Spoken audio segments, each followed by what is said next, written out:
আসসালামু আলাইকুম ভিউয়ার্স, আশা করি সবাই ভালো আছেন। তো আজকে দেখাবো আপনাদের আসলে কীভাবে একটি সাবডোমেন তৈরি করতে হয়।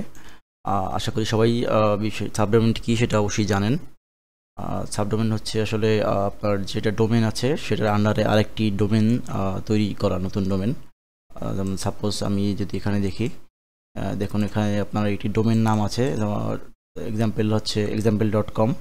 আর এর আগে ডট দিয়ে একটি আপনার যে এই এক্সটেনশনটাকে ভাগ করা হয়েছে, এটা হচ্ছে আপনার মানে সাবডোমেন একটা মানে তৈরি করা হয়েছে, ক্রিয়েট করা হয়েছে। তো এভাবেই আপনার যেমন google.com, এর আগে যদি আমি একটা সাপোজ কোনো কিছু অ্যাড করে দিই, তারপর ডট দিয়ে দেই, বা মানে আমার যে কোনো একটা ডোমেনের আন্ডারে আমি যদি আরেকটি মানে আপনার ডোমেন করতে চাই, সেটাই হচ্ছে সাবডোমেন।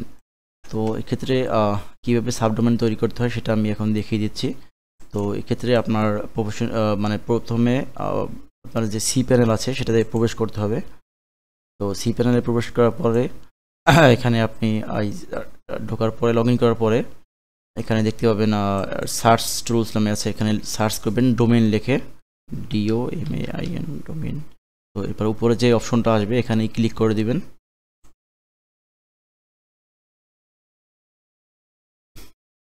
তো দেখুন এখানে কিন্তু আমার এখানে দেওয়া আছে আমার যে ডোমেনটা আছে এটা। তো আমি এখানে ক্রিয়েট এ নিউ ডোমেন, এখানে এটা ক্লিক করব এই অপশনটাতে।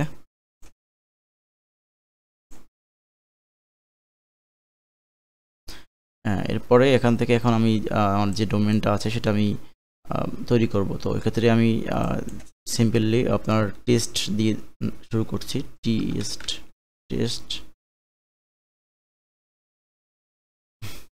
ডট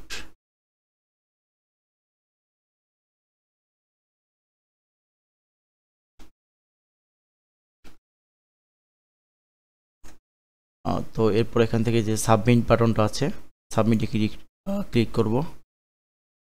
কিছুটা সময় নেবে।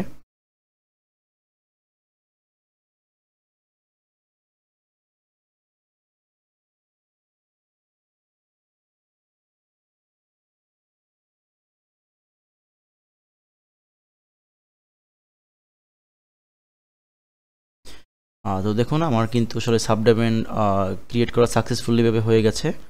তো আমি যদি সাবডোমেনটাতে ক্লিক করি, দেখি কি আসে। এখানে কিছুই যেহেতু নেই, এজন্য এটা এরকম একটা ইন্টারফেস শো করতেছে।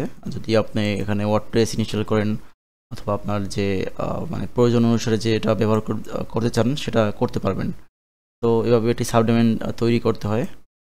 তো আশা করি ভিডিওটা যদি ভালো লাগে থাকে অবশ্যই আমার চ্যানেলটি সাবস্ক্রাইব করে পাশে থাকবেন। আসসালামু আলাইকুম।